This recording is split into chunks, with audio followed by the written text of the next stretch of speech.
Hello, hello, and welcome to the CUP Ringside, where we give you the best seat in the house for all of our thoughts on Smackdown. So I should be saying, welcome to Laying the Smackdown, as we give you our interview, our thoughts and everything about the weekly episodic episode of Smackdown, which is what we're going to be doing here on the Ringside. Every week we're going to be doing Smackdown, Raw, and NXT. So there we go.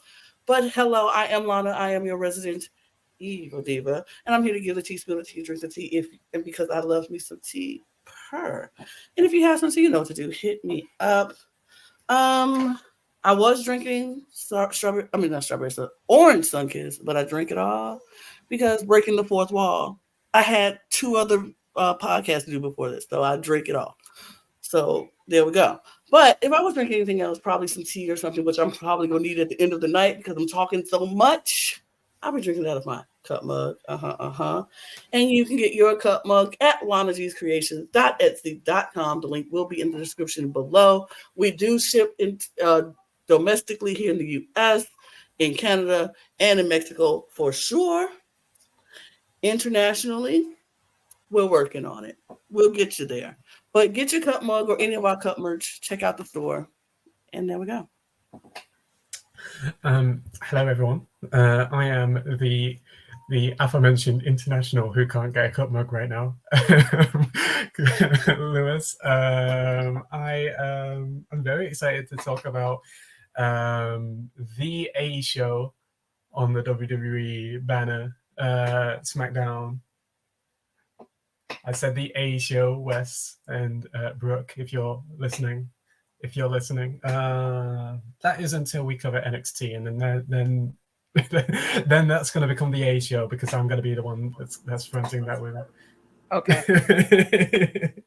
No, I'm messing. No, I'm very excited to talk about last night because last night got very interesting. Was it last night? It was last night. Listen, I feel like I've watched that clip so many times, it feels like it's been more than a day now. So I'm excited to talk about it. I am a US bound cup host, so I don't really have an excuse to not have a cup yet, but I will be getting one, and so you all should as well. Oh my God, I can't talk right now. I'm drinking, as a true bisexual would, I have two drinks. I have a San Pellegrino lemon, and then I have a cold brew that I made myself, even though it's late at night. But I'm so excited to talk about this SmackDown. There were a lot of surprises that had me gagged. There were a lot of things that I saw that we knew were coming that I'm very excited to see. Let's just get into it because there's a lot. And I'll unmute myself and say, absolutely, there's a lot of things that we get to talk about. But first, before we get into that, if you're here, we see you here. You've listened this long to us talk about us, and you're going to stick around so you can hear what we talk to say about SmackDown. So hit the subscribe button. Hit the subscribe button. We need our subscriptions to go up, up, up. And so hit that, hit the notification bells to know when we will be dropping videos, because we will be dropping videos a lot. And we got it. And so you can hit the subscribe button, hit the notification bell here. If you're a fan of Eurovision Song Contest, we got a channel for you.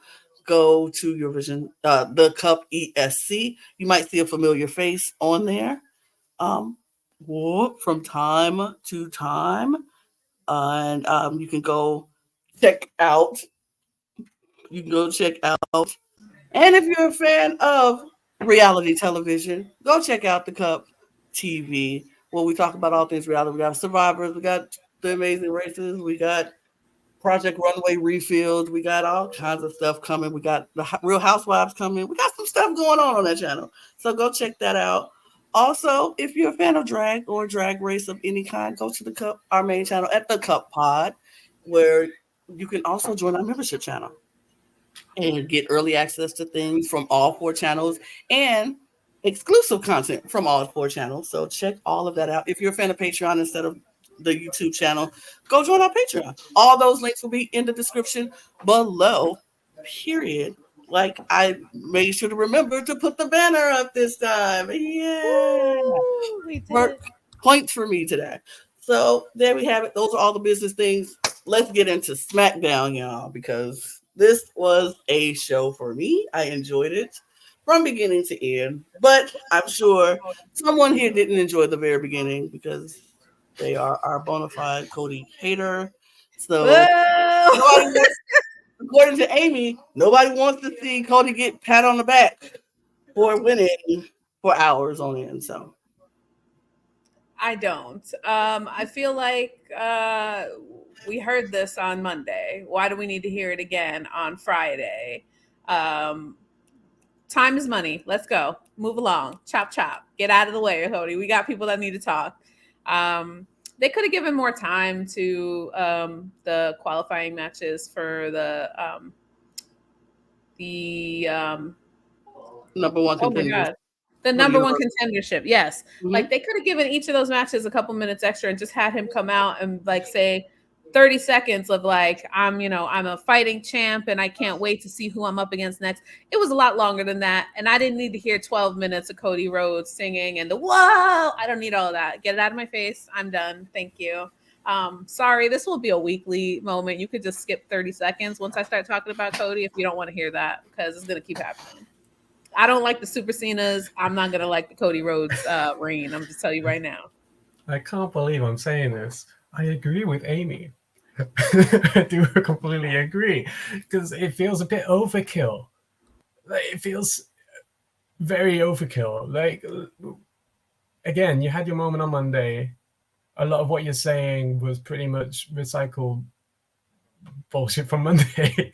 So, like, give us something new, or just get to the key part, which was the qualifying matches. Talk your shit about the qualifying matches, and then move on. Or start the show with the bloodline shit, because that was probably because we got to hear from the victor of that match. We could have started with the loser of that match on the next show. So I don't know. I mean, I get it. I understand that. I'd rather Cody just get his little moment out the way at the beginning of the show because I don't want to see it later on in the show once I done got deep down into the storyline and then all of this stuff that happened starts happening and then you ruin it in the middle and break up all that. Now we have to hear Cody's acceptance speech, which we already heard on Monday, which, you know what, great, fine.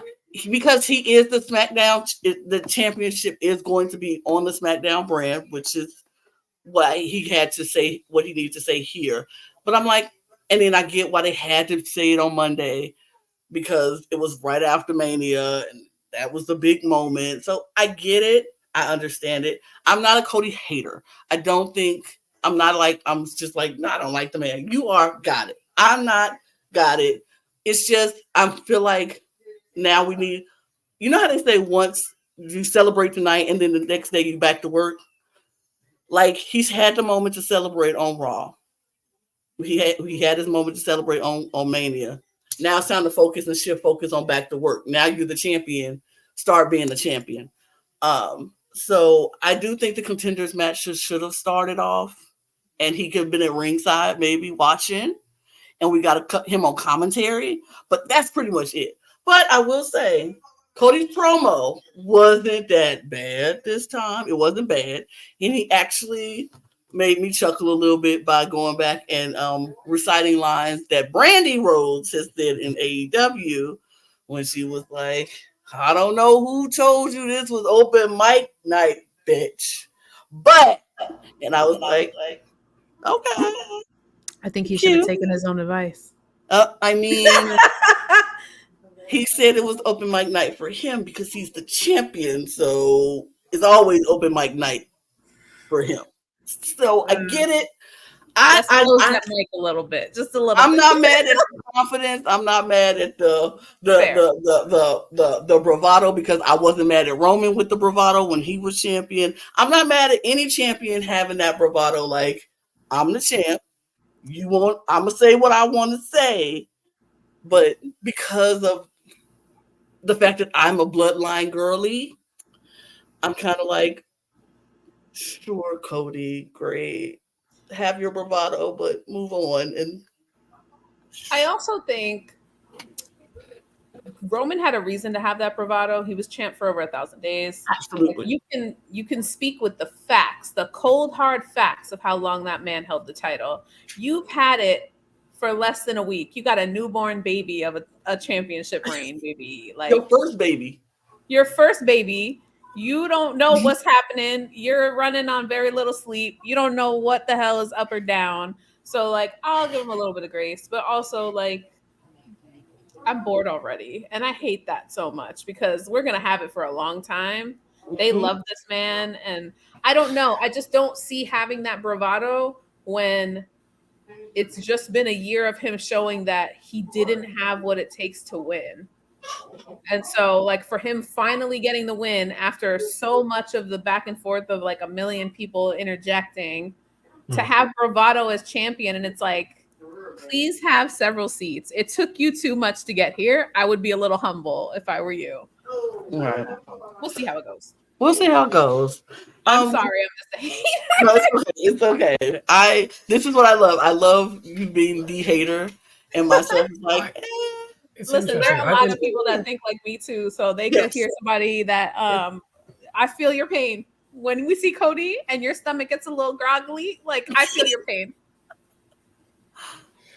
I was gonna say it's interesting because I didn't read the promo as much of an arrogant promo as much as it was a humble promo. Like I saw the humility in it, so I don't know. Yeah, I think he was. I do think it was. He was humble, but he still had to have a bravado as champion. He still, because being humble and having that bravado, because he can't come out and be like, "I'm just so grateful that I'm the champion and everybody, thank you. I'm just so," because then it's like, man up. I need you to look like a champion. Stand up. I don't need you to look like I'm still chasing the champions. I need you to look like I am the champion. So yeah, he got to start building up that, put that strap on your shoulder, Right. and you better, give me that strong shoulder. I don't want that weak lip shoulder where you're like, I'm just so happy to be champion. No. And so I think Cody's doing that. I think he's getting there. But then we had we get some social media video package that they've been doing throughout the whole night. They're gonna do these video packages. They keep putting in Samantha Irvin, her emotional calls. And let me just say this. I know I said it before. I think I said it on Raw Take because I was on Raw Take. I'm not gonna be there every week, but I was on there this week. But I think we said it before on then that Samantha Irvin is the best ring announcer that I've ever heard. I love her. And there will be no Samantha Irvin slander in my presence. There will be no Samantha Irvin slander on my timeline. I will block you if I see it. And it's a couple of people who've been on the timeline talking about how it wasn't believable. She's doing too much. It didn't make sense for her to be that way. Mark Henry, that Earl Henry again. Brian Hepter, the other ref, the twin ref. Talk about her voice is like nails on the chalkboard. I'm like, see, that's why Earl Hebner was always better than you anyway. So zip it. Basically, it seems like people who do not have a full-time job right now. Just saying, like, Samantha's booked and busy. She is the greatest of all time, and she's just starting her career. Like, give her time to like get her feet wet. Like, can y'all let her breathe? Like, get off her neck. I mean, Michael Buffer, who is one of the greatest ring announcers of all time, is praising her, saying she is becoming the greatest, and she coming for my gig, and he know it, and he like, I want her to, and I love that. So all y'all haters of Samantha Irvin can go to grass because we're not here for that life at all. What you got to say, Lewis? I saw you. I was gonna say, for one, it irritates me whenever someone tries to comment on someone else's profession when they think they are experts on, like, you're a ref, she's an announcer, that's a completely different thing. Second of all, I never cared for the Hebners anyway. They were so much in Vince McMahon's ass. So like, clearly, there's a comment made on the back of someone that's not working for Vince McMahon's WWE. Right. So yeah. Anyway. Yeah, whatever. So we did have peons. Right. Peons will be peons, but there was a segment then followed with the Bloodline walking to where they usually go in the arena for the dressing room, and Paul Heyman walked, and the American Nightmare is on the door, and they're like, Solo is there and Jimmy is there, and they're like, this is where we usually go, and we've been doing this for over 1,000 days. Every time we come back in here, we go to this locker room, and now this is the first time we're not going to this locker room. And to make matters worse, Kevin Owens walks by and looks at him and goes in there and is like, you're not invited, and walks in and closes the door. And they are like, that's my king. Yeah, Kevin Owens kind of ate with that one. It's like, he kind of ate. I mean, they got to be humbled in this moment. Like, you lost. You lost. You got nothing. You don't get the privileges. The perks are all gone now. You don't get your private dressing room, which you don't get none of that. You go to the locker room with everybody else and grab a cubicle and move on with yourself. And they were just like, and so Solo was like, this has got to be dealt with now. Mm-hmm. And Paul Heyman says, by order of the tribal chief, he said, we got to accept accountability in this moment. We don't have it. We lost.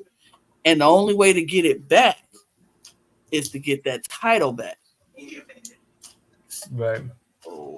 And I was like, absolutely, that's what you got to do. But Solo was not very happy with that response. Solo.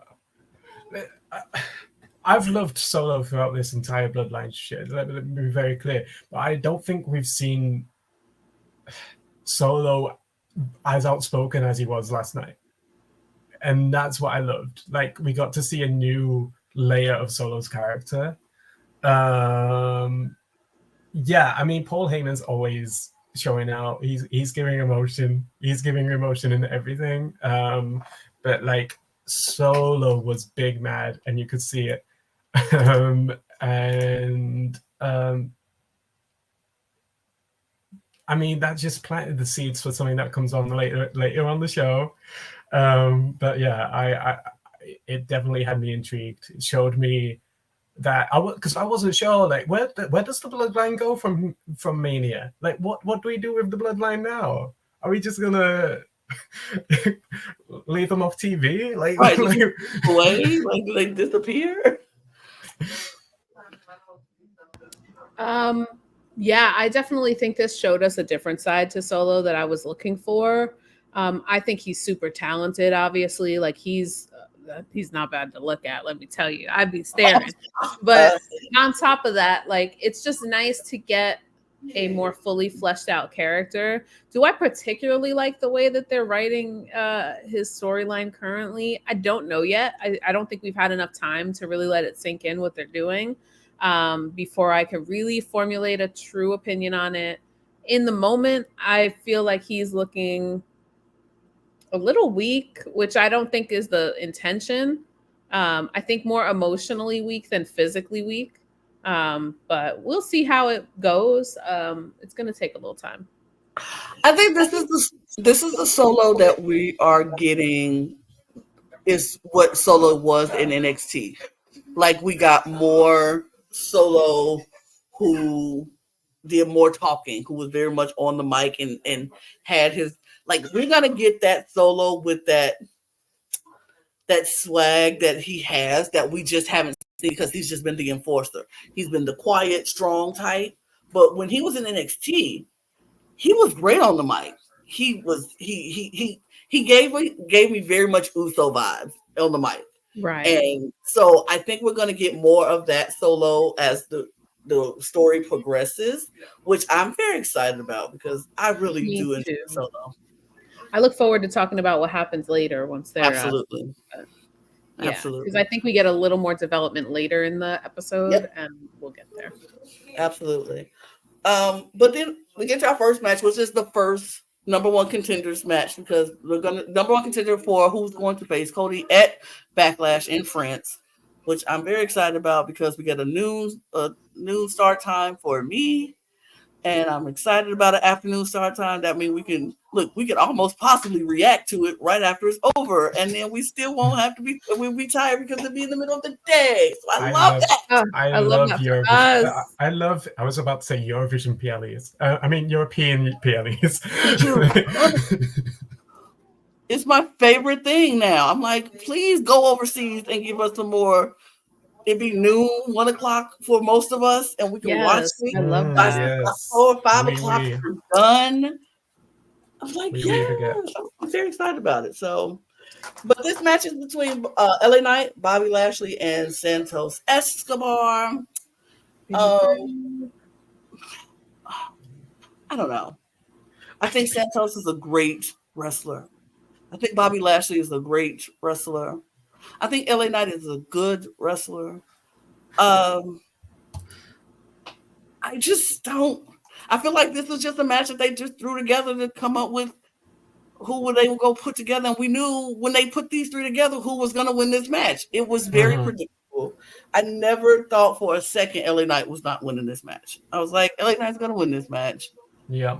Because Santos is not at the place where they trust him enough to put him in the number one contendership to go against the champion. They're not ready to put him in that spot. Even if he's ready, they're not ready to put him in that spot. Yeah, Bobby Lashley had the spot before. He's been champion before. They're trying to give somebody a push who has never been champion before like that. And LA Knight is so over right now. So I was like, LA Knight's going to be that one. So. Right. That plus, like with the whole Santos thing, not only is he not in a place that they want him to be, but they're burying him already by making him lose matches that he should not be losing, a la tag team match at Mania. So I don't like. Yeah, this match was just like I didn't expect much from it. I think the ending was quite messy. But I was kind of not expecting anything from it. I didn't expect oh my god kind of match. It was fine. It was predictable, like Lana said.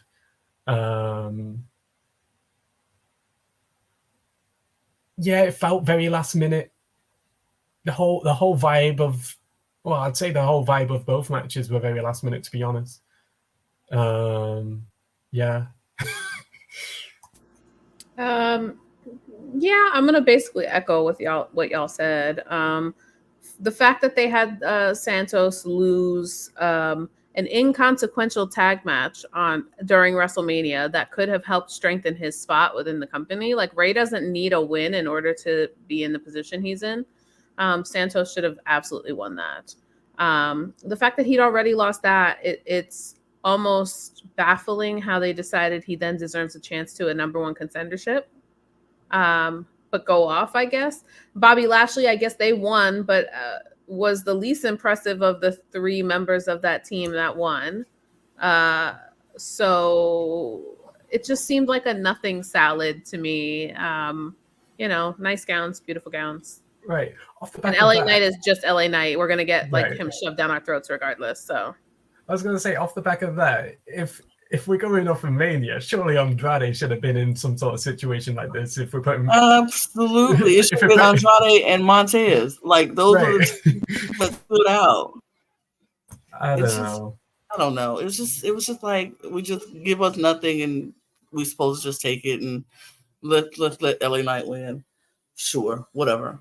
I'm not gonna go in order because I really want to just jump right to the last match because it was pretty much another one of the same. Like the second number one contenders match felt like same as the verse. Like second verse, same as the first. It was Rey Mysterio, Kevin Owens, and AJ Styles. Now, I love Kevin Owens. I think Kevin Owens deserved this spot, but Kevin Owens wasn't gonna get this spot because he's friends with Cody Rhodes. That would make no sense right now after he just came out to help him in Mania, or was cheering him on in Mania, doing this whole situation. It's cute, but it was like not right now because it I feel like a story needs to happen. And for Kevin Owens, I do think Kevin Owens and Cody Rhodes will meet and have a championship match, and that'll be great. I think it'll be awesome and amazing. But right now, right after Mania, to go into the next PLE, it just didn't seem it just didn't seem like it would fit. And then Ray, he wasn't even as impressive in that match either. Like it should have went to Andrade, and we just given WrestleMania win because they wanted WrestleMania. It should have went to Andrade. Kevin ain't winning WrestleMania, but here he is. So, I mean, was he one of the impressive ones out of that match? Absolutely. So sure. But AJ Styles, great in his match. Did he lose? Yes, but he was great in the match.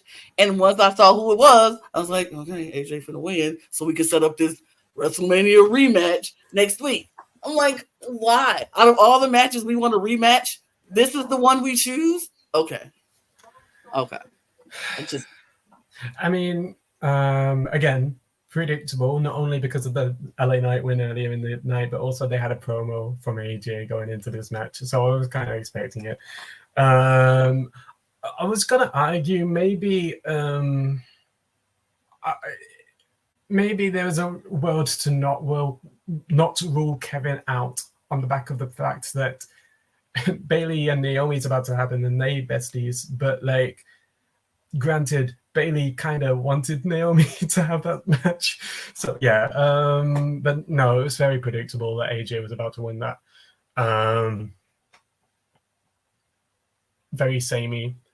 I'm fine with an LA AJ rematch because I didn't care it was a fine match in Mania. I'm hoping that we get a chance to fine-tune that match. I don't mind seeing it again. Out of the matches that happen at Mania, I don't mind seeing that one again.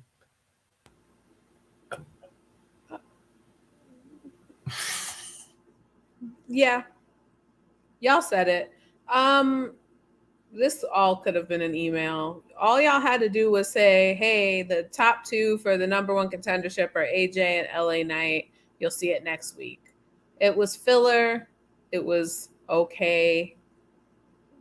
Would I, die to see it live? I probably would have felt kind of cheated for this to be the Smackdown After Mania, to be quite honest, if I was in the crowd, other than a specific entrance that we had.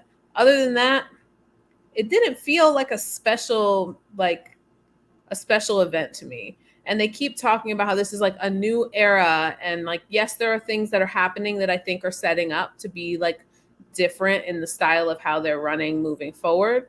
But if this is what we're going to get moving forward, I don't necessarily know if I really want that.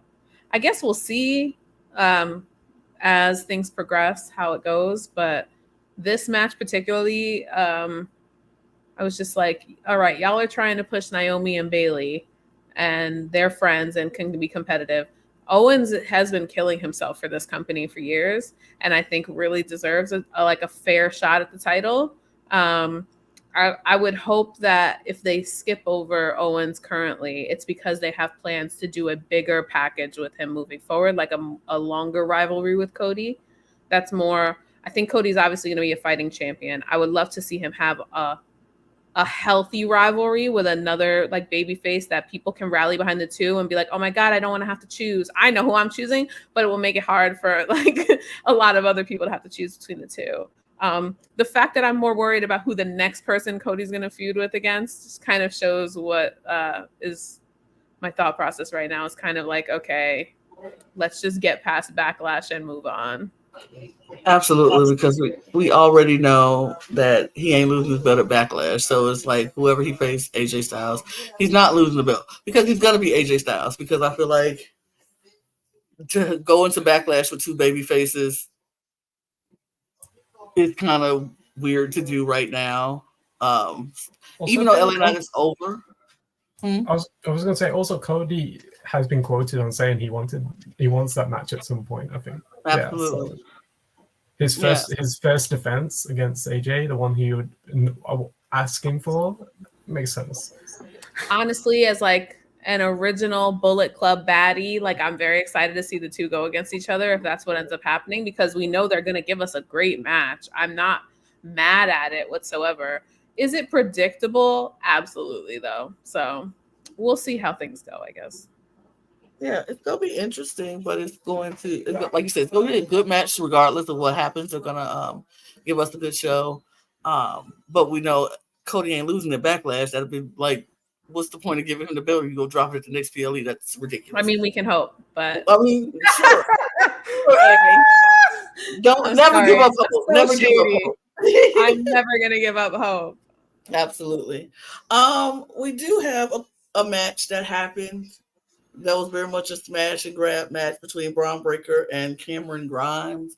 I don't even know who Cameron Grimes is, so I'm kind of like, Wow. Please. He's been under contract for quite some time and been in 2 games by this point. But how often that's is a he really doggone used? shame. He's there to take food from the food Catering. area, catering, and just go home. That man is not working. He's vibing in the back. Please. I was like, who is this? I have no idea. I was watching a streamer as this match was, as they were doing the intro with Cameron Grimes, and he goes, "Oh, Cameron Grimes is alive. That's great." And then as soon Braun comes out, he goes, "Never mind, he's dead. He's so fucking dead." Absolutely. I mean, he might as well been, because this match was 8 seconds of just whatever. It was so short. It was what Braun Breaker is going to do for a while here. Just come in, smash, and then leave. And you know what? Sure. Build him up to be the next big thing. That's what y'all want to do. Let him have that title. Let him do it. Let him go through the roster just smashing folks. And then he meets up with that one person who's going to take him to the limit. And then he's going to overcome it. And then he's going to be cemented as the next big thing. Please. You might as well call anyone that faces Braun Breaker this quarter of the year the horse bugs of the Smackdown brand, because they get squashed every week, just absolutely squashed. And I don't mind it. I can't wait. I'm hoping we won't be waiting too long to find Braun in a. I mean, the draft is going to be interesting. I think where Braun goes in the draft is going to tell a lot. But I'm excited to see where we get him in an actual picture, an actual rivalry, an actual storyline. For now, I was fine with this match. It was nice to see Cameron Grimes get some TV time. I was like, oh, Cameron Grimes, I forgot he was employed. But yeah, basically. I only know he's still with the company because he ends up being in the game because he's still employed, but that's about it. Nice gowns, beautiful gowns. Braun Breaker is Paul's shiny little golden pony right now, and he's going to be pushed to the moon moving forward. And you know, WWE loves their wrestling dynasties, so he's already set. He's not going anywhere anytime soon. As long as he doesn't get injured, he's going to be here for a while, working his way to the top. I think that he's going to end up being pushed into a title picture, possibly with Sammy. I think that would be a really fun rivalry there. I think Sammy is still going to do the. I think Sammy's going to hold that title for a while, being the Rocky, like inspirational champion for a bit until we have the Gable match. But yeah, I think Braun's okay. I would love to see him work on mic work so that we could hear more from him other than just the smash and grab. But if they're going to build him up like a Brock Lesnar baddie, then he's doing fine. Yeah, that's Braun Breaker for you. We do have another Smash match, but this one I liked a lot more because it included two people who I love. We had a segment in the back with Chelsea Green and Piper Niven, and they were talking to the general manager, and Chelsea was being Chelsea, and Chelsea was like, did you see what happened to me on Raw? Like that general manager, how dare he? How dare he put me in a match against Jade Cargill? Like, I wasn't ready for that. How dare he? And Nick, I know you wouldn't do this to me. You would never do something like that to me because I deserve to be on WrestleMania. It was a travesty that I was not at WrestleMania. So I want you to do something about it. And Nick was like, okay. Your Chelsea is so good, by the way. Yeah, thank you so much. She was like, and Nick was like, you know what? I will do something about it. We're going to do it. I'm going to give you the match that you're looking for. Just go on out there. So that's what they do. Chelsea and Piper make their way out there because Chelsea feels so much better with Piper by her side because she's like, won't be a smash and grab this time because I have Piper here. And she's going to protect everything. Well, they go out there and they're doing their thing and they're excited. And the music hits, and Jade comes out. A storm is coming. And Jade comes out, and she does her thing, and she's like, she's doing her thing. Oh, she's a gorgeous woman. Every week I see her, I'm like, you are a goddess. Oh, my gosh. But she comes out, and she gets in the ring, and then I'm on my own. I hit the wall. Bianca Belair comes out, and I'm like, this is the match. This is the team we wanted. WWE is finally giving us something we asked for. We wanted this. So Bianca and Jade are tag team partners. And it wasn't going no other way than what it was going to go. Bianca and Jade destroyed Piper and Chelsea in a very timely fashion. Mm-hmm. And just to say, this is feeling more and more real every time I see them together because now they're wearing matching gear. I was like, oh, are we getting a real tag team? And the whole digital thing afterwards where they were like, Byron Saxton asked them about, if y'all gonna be a tag team, be tag team champions. They were like, well, now that you mentioned it, Byron, that sounds pretty good to me. And I was like, oh. And they were like, shoot. Bianca looked at Jade and was like, should we become tag team champions? And Jade was like, sounds like a plan. And they walked out. And I was like, I'm so excited. I'm so excited. I love these women with all of my heart and soul. So, yeah. This was so good. The presentation of Jade Cargill, like they have got that so fucking right. They've got Jade's presentation so fucking right. This was going to be a squash. It took a little bit more time than Monday, and I was fine with that. But I was like, yeah, this isn't going to be like there's not going to be a lot of back and forth here at all. Love the pairing. I love the pairing of Jade and Bianca.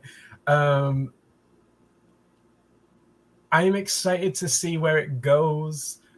I'm excited for. I'm expecting a title reign from it. Absolutely, I'm expecting a title reign from it. But I'm also excited to see because they're not going to be a tag team forever. I'm excited to see what they do with that. Chelsea, she is so like you can't help but to hate her, and that's to her credit. That's absolutely to her credit. The fact that you can do an impression of Chelsea, you can't do an impression of many people in the wrestling industry, but Chelsea is so fucking impressionable that's so good. Like she's so good at her character. Piper was there. Piper needs Chelsea. Piper needs Chelsea so bad. If it wasn't for Chelsea, nobody would know who Piper Nivens was. I'm sorry. But yeah, it was a squash. It was an absolute squash, but I cared for it a lot more than the Braun match. I have heard people online complaining about the presentation of Jade and saying, oh, this is no different than what AEW did with Jade, like the stupid squash matches and blah, blah, blah. And I was like, this is exactly how she should be built up. She is a massive talent. She is going to breeze through these people. Look at her. Look at her and look at her strength. And I think this is nothing but good for Jade. It's not, and people comparing it to the AEW run. AEW did that because they didn't know what to do outside of that. Whereas WWE is tried and true good at being able to build people up with squashes like this to then allow them to fly. Like her wings are just spreading. She's about to take off and take over. And the fact that these two women are just like so confident in saying, I'm a little bored. You want to go grab some titles for a little while? I want to hold some gold. Like they can look cute on us. Like let's do this. Like the bad bitch energy is at an all-time high, and like I can't wait. I think that this really will build them up to. I think they're gonna hold the titles all year. I think they're gonna hold them the rest of the year.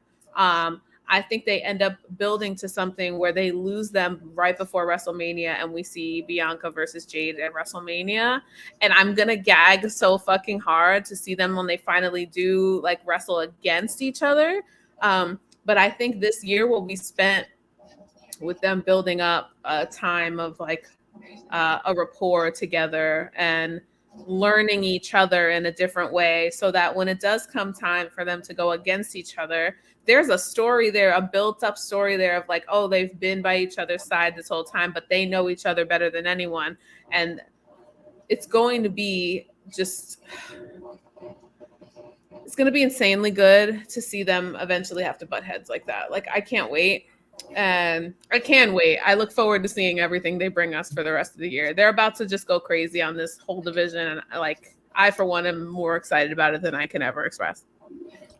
Here's my thing. If I want to know if all these people who are complaining about Jade's coming in and her smash and her, 3-4 moves that she got, I want to know if these people got the same energy about Braun Breaker, because he's doing the exact same thing at the exact same moment. Like, this is what he's doing. Everything he's doing, Jade is doing. He comes in, he do a quick 1, 2, that, bap, and he smashes these people. And it's going to continue to happen because they're building him up for a bigger thing.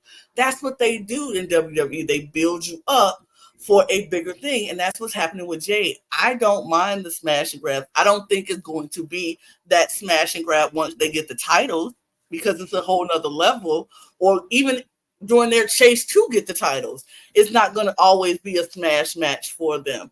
But as of right now, that's what she needs, and that's what she deserves, because she is going to be built into this huge star who needs to have the reputation of, I am indestructible from time to time. It's going to be moments where ain't nobody go touch me. You ain't touching me. You can't do it. I'm going to come in. I'm going to knock you out. I'm going to kick you, and then I'm going to pin you. That's it. That's all you got with me. And so then when it comes to that person, when she does face Bianca head to head, and they both got the same skill sets, and they both strong, and they both powerful, and they take each other to the limit, it's going to be amazing to watch. Not only that, but like by that point, they'll know a whole lot about each other. They'll know a whole lot about each other. They'll be playing each other at their own fucking games. So I'm excited. I'm so damn excited for them. On top of the fact that I think that working so closely with Bianca for however long they get these titles going and stay in that picture, I think can only benefit Jade to build into a bigger character, get better with the microphone skills, like things that she's still figuring out. She didn't really have, and people like to compare AEW to WWE when it comes to Jade as if it's the same thing. It's apples and oranges. And like, she was never, I don't feel like they really gave her the effort that she deserved. They tried to make us believe she was a star and then did nothing to then build that star power outside of just letting her win weekly, and did nothing past that. Whereas here, I think she's really going to blossom into the full superstar she actually is. And they've already shown that that's where it's going for her. So people just like to complain. They like to compare AEW to WWE, and they're very different. And I think when it comes to Jade, she's just better off where she's at, honey. Like, she's living her best life. Absolutely. We have a moment where our new women's champion comes out. And yes, I'm doing this very much out of order for a very important reason, and reason alone. But Bailey comes out. The crowd is popping for her. They love Bailey. Everybody's back in love with Bailey again. And she was like, I didn't think I was gonna be here because I did so much bad stuff this past few years, and I called you all idiots. And she was like, but we're all idiots. I'm an idiot. We're an idiot. So now we get the whole full face turn with Bailey. The crowd loves her. She loves the crowd again. It's great. We love Bailey. We're excited for Bailey. We're happy that she's champion, and she's happy she's champion. And she's like cutting her promo, saying, "Look here, I'm gonna be a fighting champion, and I know who I want. I know who I want to be the first person I fight, and she said, and I'm ready to fight." And all of a sudden, it's Tiffy time. And so Tiffany Stratton comes out and she's like, hold on. Because I feel like it was a travesty that I wasn't at WrestleMania. And I see you're about to do an open challenge, so I accept. And Bailey was like, absolutely not about to do an open challenge. I wasn't. I was going to say, I have someone in mind who I want to give the championship title, give an opportunity to, and that is Naomi.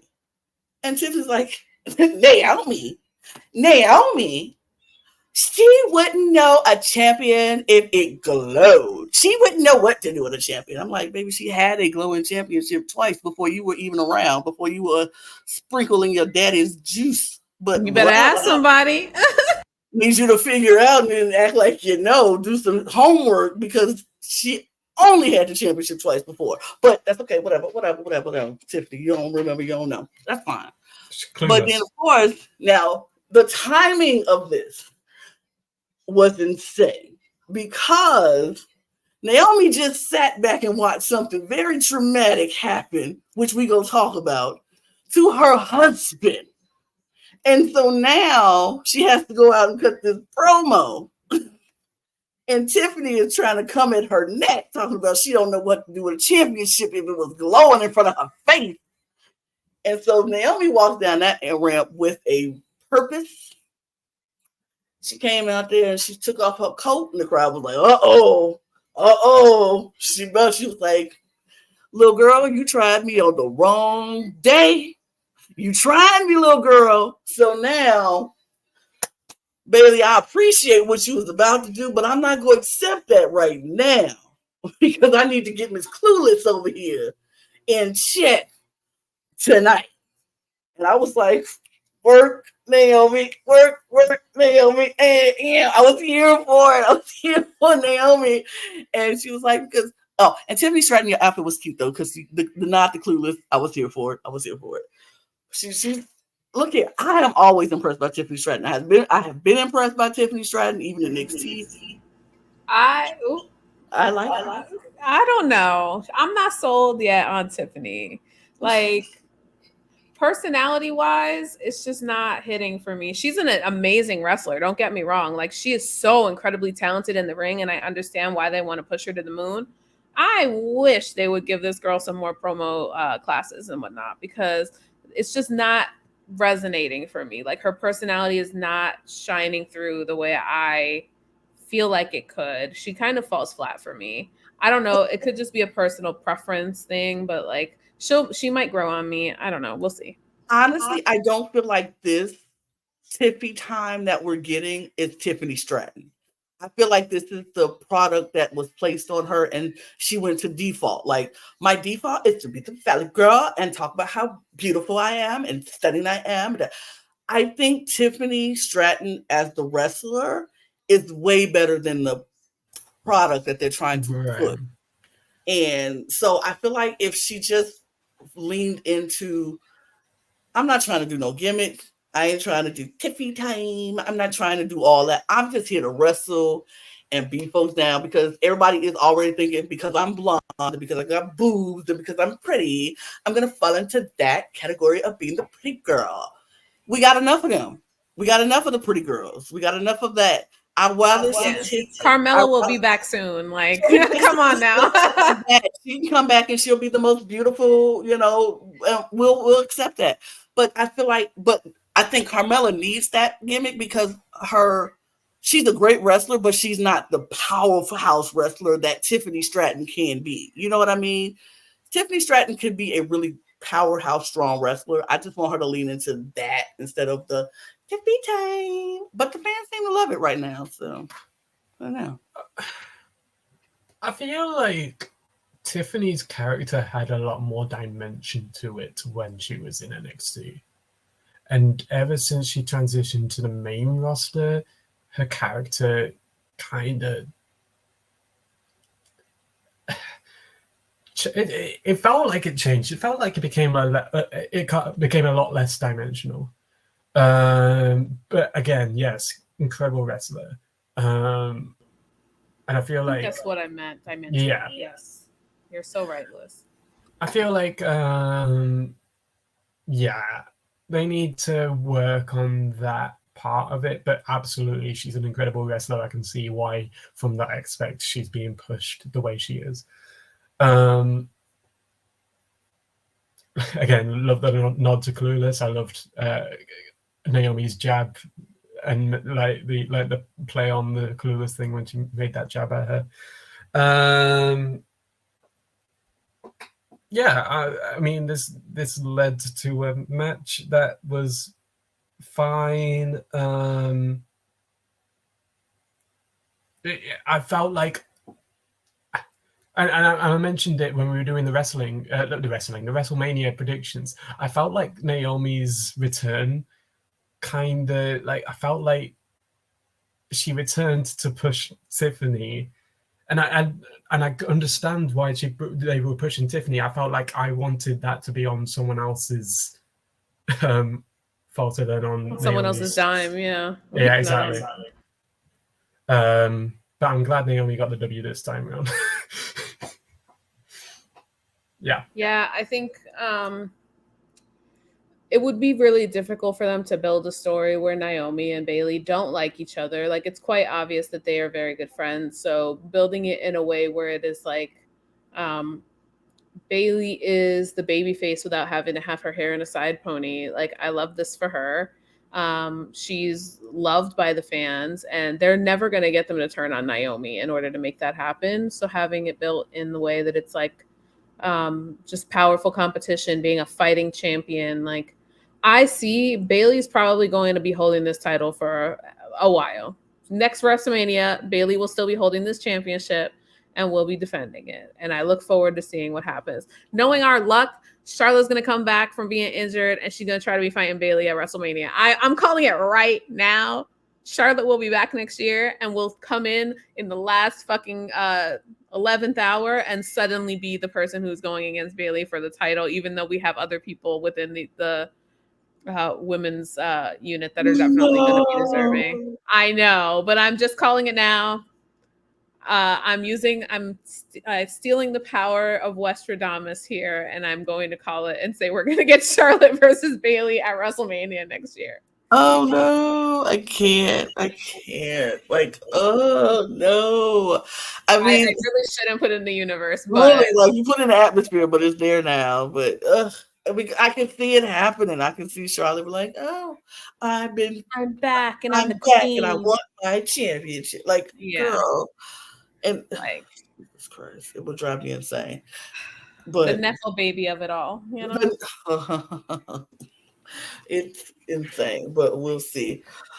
But to the part of the night where we've been itching to get to, because this happened right before Bayley came out, but I had to wait till the end of the night to talk about this because, man, this is not the most talked about segment from SmackDown. It's just crazy. So, Jimmy, Solo, Paul Heyman, they come out to the ring. We think we're about to get a bloodline segment, just straight bloodline segment. Paul Heyman is doing his thing. His name is Paul Heyman. He is still the wise man to the tribal chief. Blah blah blah blah blah blah blah. He, everybody wants to. We still acknowledge him because I still do, for sure and always. But it's just typical Paul Heyman. He's giving us what's going to happen. They take accountability for their losses. They lost. It is what it is. The tribal chief said we will just start over and we will get back to where we were. And that's not a prediction. It's a spoiler. All of that. And then all of a sudden, Solo gets the mic and he goes over to Jimmy.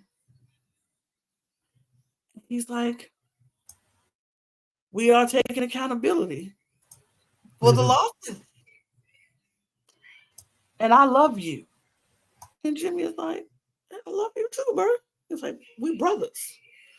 I love you. He was like, yeah, I love you too. And so then Paul Heyman steps back because he like, wait a minute. What is happening right now? This is suspicious. And Solo is kind of like his fingers twitching. He like, I feel like I want to pick up the thumb, but my brother, I love him. All of a sudden, the black hoodie is back. And this unidentified person comes barreling to the ring. I'm sorry. He attacks Jimmy. And I'm like, wait, what? Who? And then he takes off the hoods. And it's Tamatonga. And I was like, what? Now we've had rumblings. We heard the rumblings of Tamatonga probably showing up at some point in time. We didn't know when he was coming, but it was rumblings that he was gonna be there. He just left New Japan. He's he's part of this Samoan dynasty of a family. So it made sense for him to come over to the WWE at some point. But baby, they did not waste any time with him. The rumblings happened and he was here. It was like, Tommy Tongue should probably come over. Yep, he's here right now. Like, oh, right now he's here. And baby, did he make an impression last night? He came out, he attacked Jimmy, and everybody's like, wait, what? What is happening? Paul Heyman is like, no, stop it. This isn't what the tribal chief wants. This isn't what the tribal chief wants. Baby.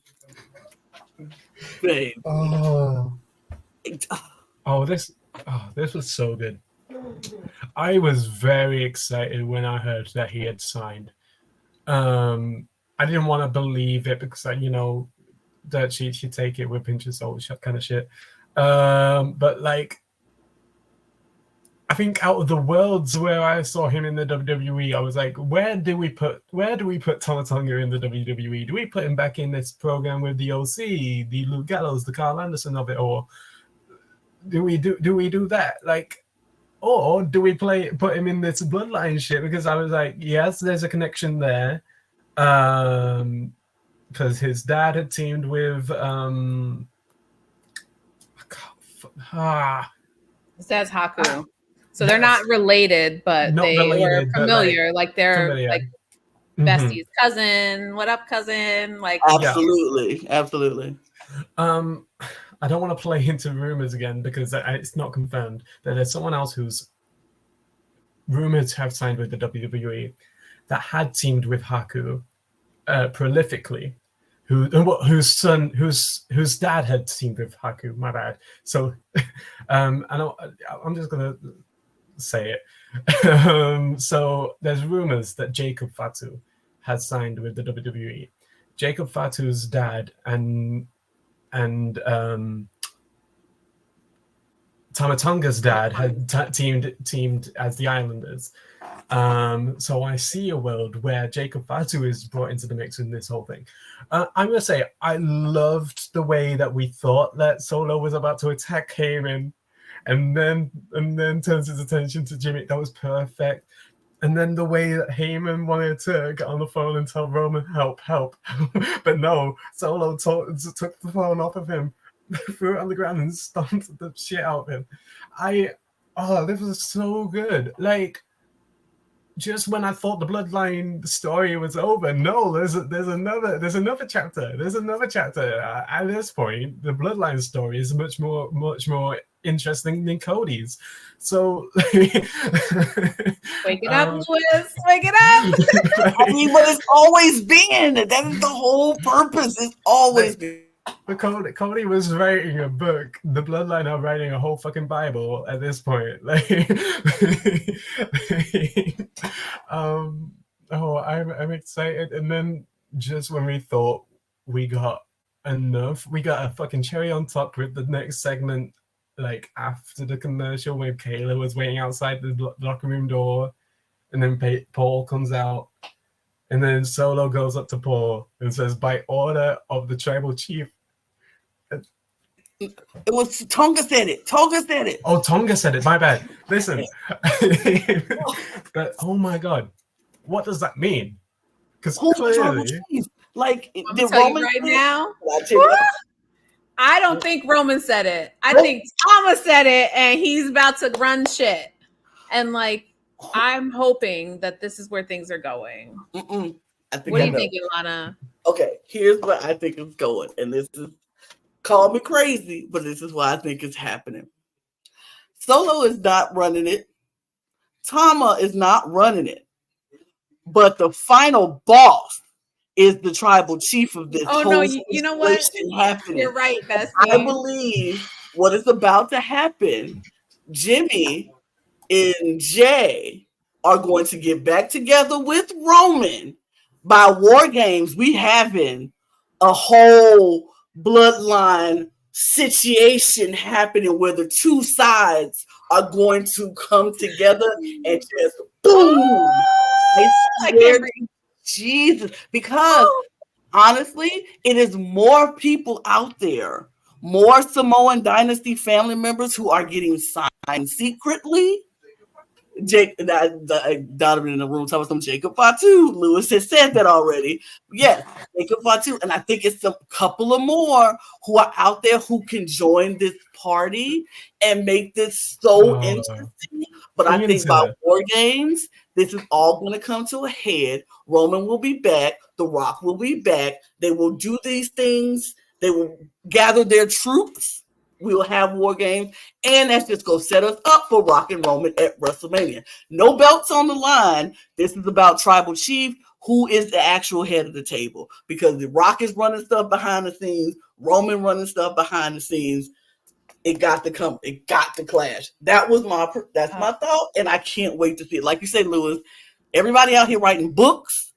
The Bloodline are writing Bibles. They are writing testimonies. They are writing novels. They got the book. They got the movie deal. They got the Broadway play. They got the screen. All that. They got it. And the thing that is most exciting about Tama Tonga coming to WWE for me, like, I've been a Tama stan since like 2010, I want to say, like since the starting of the Bullet Club with Carl Anderson, with Finn Balor, Prince Devitt at the time. This has the opportunity to become an even bigger web of a storyline if other people that have past relationships come into this. AJ also has past relationships within the Bullet Club. I just look forward to seeing that. If we have more of the members of the Samoan dynasties and whatnot coming in, if we had Hikuleo, like Tama Tonga's brother, come in, he's in Gorillas of Destiny, was also in the Bullet Club. Another person that they can pull in that would just grow this huge family. I'm telling you, his contract's running out. And I can't wait to see what Tama does here. We were talking about if we thought that Tama would end up doing time in NXT. And I said, you're crazy if you think that man does NXT. Like, that man is bad as fuck. Like, that is a badass man. He knows what he's doing on the mic. I can't wait till he gets to rip people to shreds on this microphone and then show them what he can really do within the ring. Like, this man has made me pregnant during a wrestling match. I don't know how many times. Like, he just does it. Like, he is one of the smartest signs that WWE has done in years, other than Jade. Like, this is going to bid them. They're going to make money upon money upon money off of Tama Tonga. And I can't fucking wait. Like, this War Games scenario you just told me, like, I am genuinely more excited for that than anything Cody could come up with within the next year as the champ. I'm sorry. Like, the bloodline is going to continue to be giving. And Cody, it's like, what do you do after you finish the story? Like, we put the book down and we move to a new book. Right, like this. Oh, but this story has many more chapters to go, and I'm watching this one. Like, they never finished it. Yours is finished. I don't stick around to see what the next part of the book is because I finished the book. Like, okay, you went happily ever after. Now what? Like, you could rock with that for a little while. You're gonna do your little Super Cena moment where you keep that moving. You keep the baby face going. Good for you. But I know that tuning into SmackDown, we're gonna eat so good for the next few months. Just I'm ready because the bloodline is going to continue to give what they've been giving. And I'm just so grateful we've had the opportunity to have this with Roman over the whole pandemic, or just going like after he came back. It's just enhanced WWE as a product more, and SmackDown has like blossomed in such a beautiful way because of the bloodline storyline. And there are times when there's been nothing else that really has made me tune in the way the bloodline does. Every week, that's what people are talking about, regardless of anything else that's happening in the background. It's whispers compared to the roar of anything happening within a bloodline storyline. Absolutely. They're eating. They'll continue to eat. We will continue to eat. And it's a new era. It's just a new era of bloodline. Yeah. I was going to say, with the signing of Tama Tonga and Jade Cargill, it feels like WWE is the place people want to be again, because there was a good chunk of time where people were more interested in this new thing over in All Elite than going to the E. But it feels like now we're moving in a direction where people want to be back part of the WWE again. And that I love. And it's also because they've been shown through Jade and through Tama Tonga that they're not going to be regulated to the I don't want to call it NXT, the Little League, but like they're not going to be regulated to NXT. There's a chance that they are going to be straight onto TV. So yeah, I'm excited to see where this goes. I'm excited for. I'm edging my bets. I'm placing my bets that they have got Jacob, and I'm ready and waiting to see where he gets added to the mix. Whether it's before the War Games, if it's during War Games, to like even to make it unbalanced. Like I don't know, like he just randomly walks up mid match, like and just starts. I would love that. But I wouldn't mind seeing another one added to the mix to make it even for War Games. Either way, I'm excited. I think War Games is the obvious destination for something like this to come to a head. WWE is eating with this best faction of all time. I'd put that on like best faction in wrestling of all. Up there with Bullet Club. Yes, of course. I also think like with this whole new era that they are building towards, I think that it's because it's being run by Triple H. He is not stupid, and he's aware that people don't just watch WWE anymore. There's eyes on everything, and trying to pretend that those things don't exist is not helpful to their product. And I think in the past it's been done that way, like, we're going to humble you and put you in NXT first because you haven't been a star for us yet. And I think that with Triple H at the head, he's aware of if you have a star, you strike while the iron's hot and you immediately do something with them instead of letting them stew and then fail because people are oversaturated with them doing nothing. Bringing them in with the excitement of just dropping them on a SmackDown or a Raw, I feel like pays off so much more than sending them to NXT to like flounder away with a bunch of people that are still learning to wrestle competently. Like, I know you don't feel that way, Lewis. I know you love your NXT, and it's great. Don't get me wrong. I'm about to say, here's the one thing though. NXT has now changed the game for even NXT.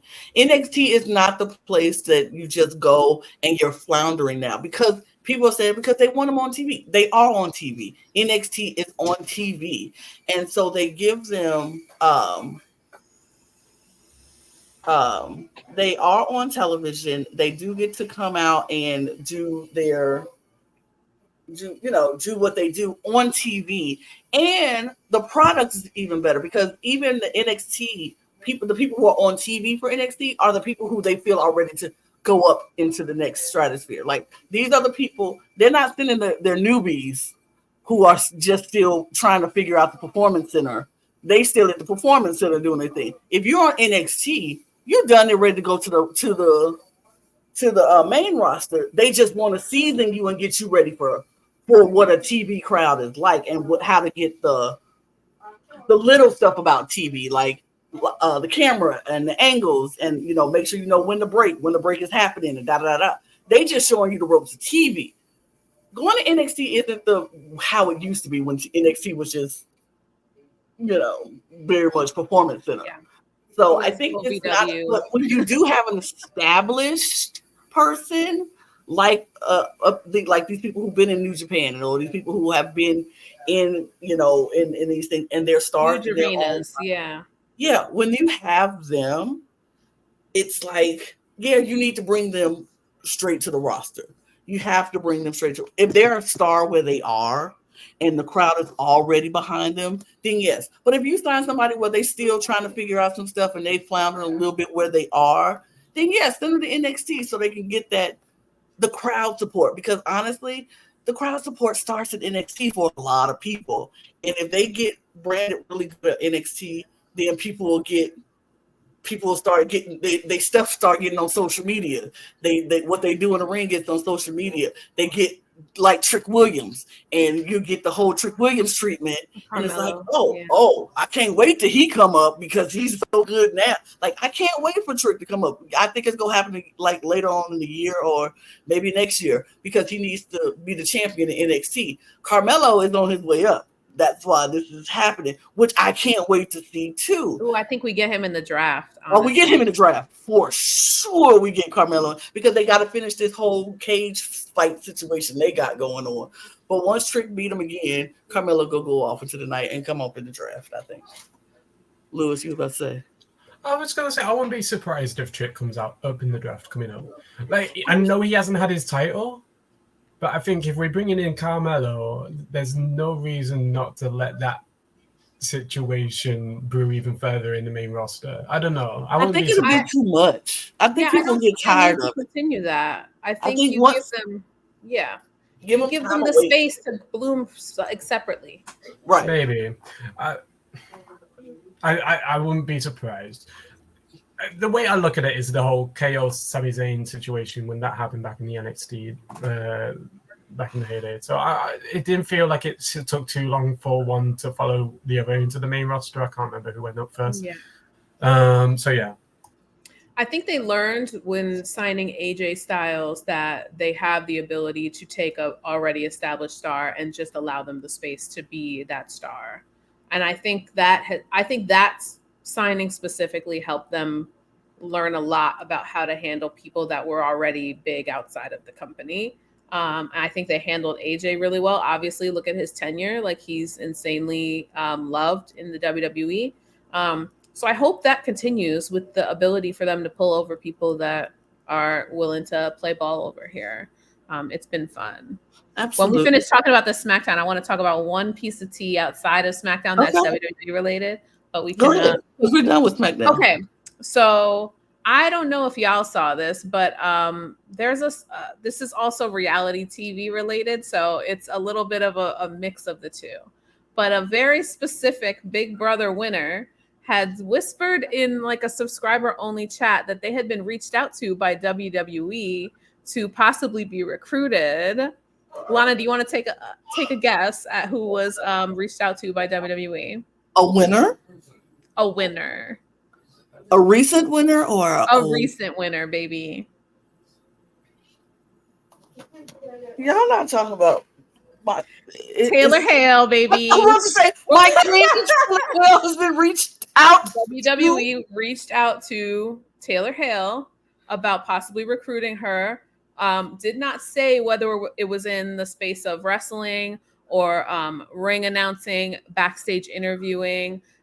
Honestly, I don't think that she's gonna bite. But the idea of Taylor working backstage doing interviews, if she's given the opportunity to do that, I would hope she does it because it can help boost her into what she wants to do when it comes to like working for doing interviewing for major corporations, right? Oh, absolutely. Like, as soon as I heard that, I was like, Taylor Hale would be a perfect fit backstage for interviewing. Like, imagine her eating it up in her looks every single week, interviewing like Kevin Owens or like what? Like, I would agree. I kind of would love seeing Taylor Hale backstage at WWE or whatever situation they have going on with her. I would gag, and I do think if she is thinking about the bigger picture as far as her career, this is a good stepping stone because WWE is so very popular and is very mainstream now. She gets the experience of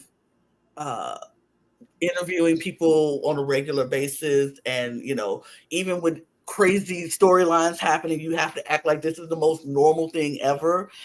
That is just going to be the perfect world for her to get her feet wet, then to jump into entertainment television, because literally that's what it is.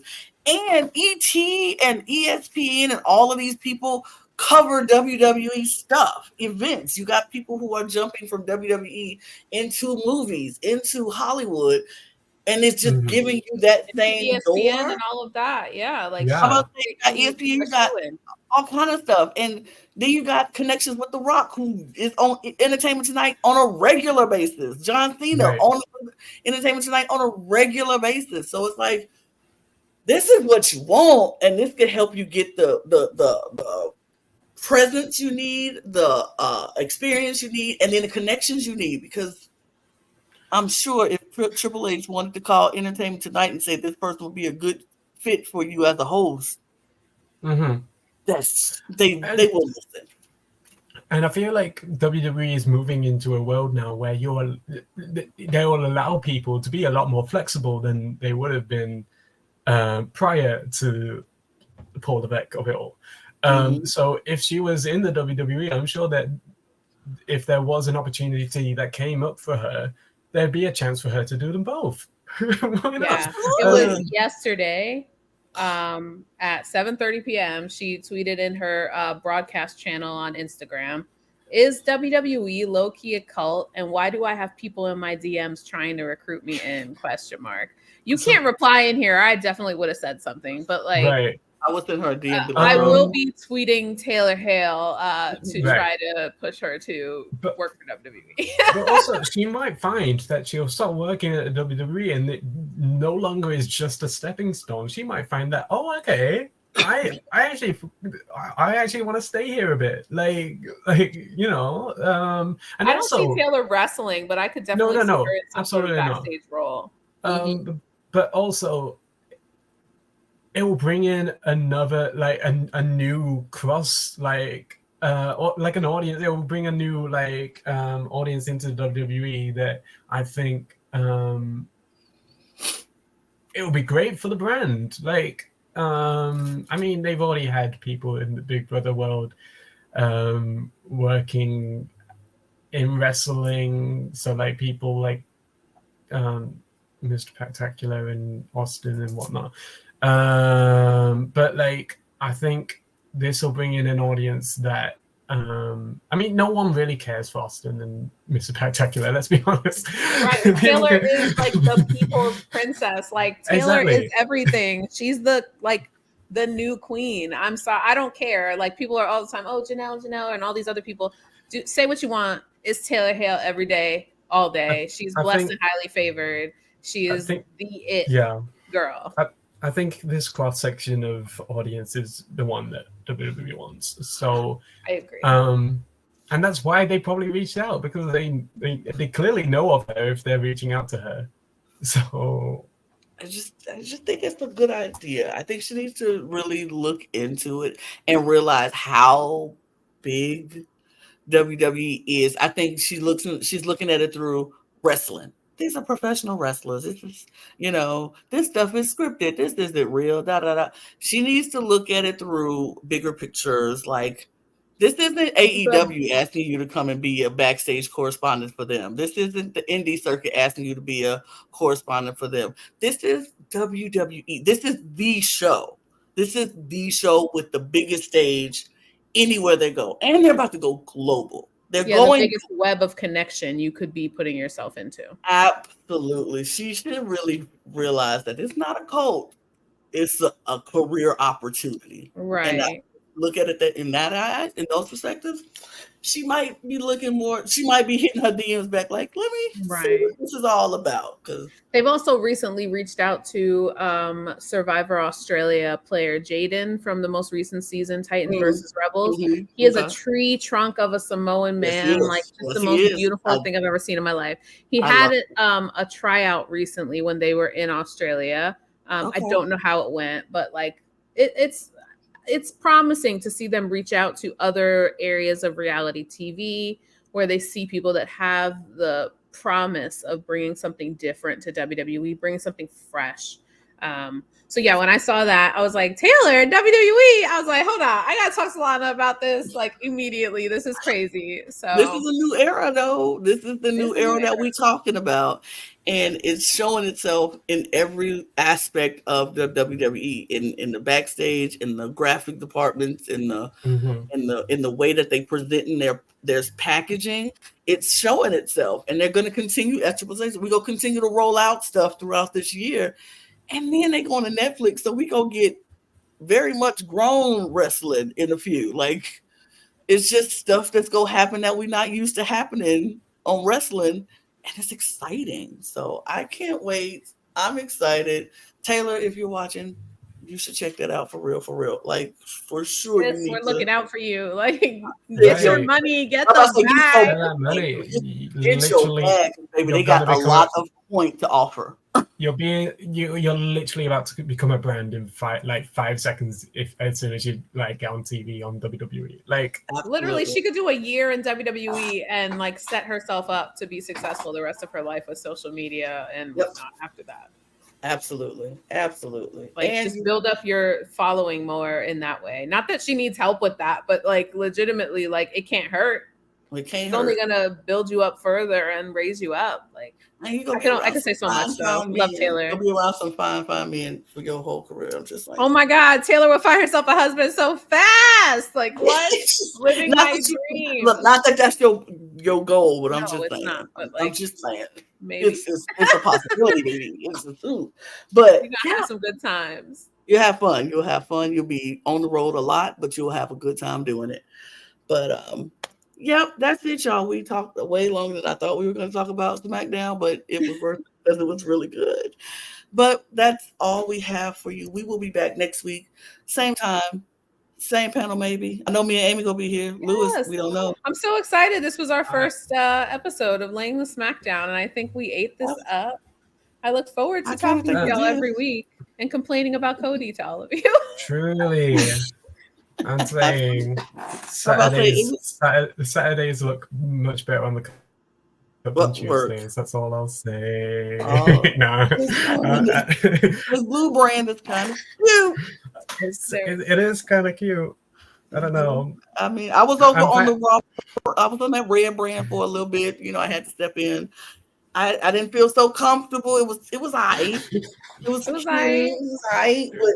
But the couch is lumpy. I was a little less comfortable. Right. You know? But coming back to the blue brand, I feel very I I will say I cannot be there next week, so but I will be championing the blue brand until we start covering the yellow brand. And then once the draft comes, we're coming for your neck, Lewis. We're coming for your neck. Yeah, taking all my people. Yeah, we are. Absolutely. We're taking them all. But why, if you enjoyed us this moment, and I know you enjoyed this time with us because we enjoyed talking to each other, so it was enjoyable for you. Hit the subscribe button, hit the notification bell, do all the things on your way out. Go check out our other channels. As what I said before, all of those channels will be in the description below. You can follow us on our Twitter, Instagram, and TikTok at the Cup Pod. And you can just follow the three of us if you wanna on our Twitters, because why not? We're cool people. We talk about some nice stuff. And while you're there, scroll down and get your cup merch, any of it, including the cup mug. And yeah, that's it. We're gonna get out of here. So cheers, y'all. Cheers. Bye. Ooh, Tama. I can't. Tama. Tama Tonga. Ooh, not you.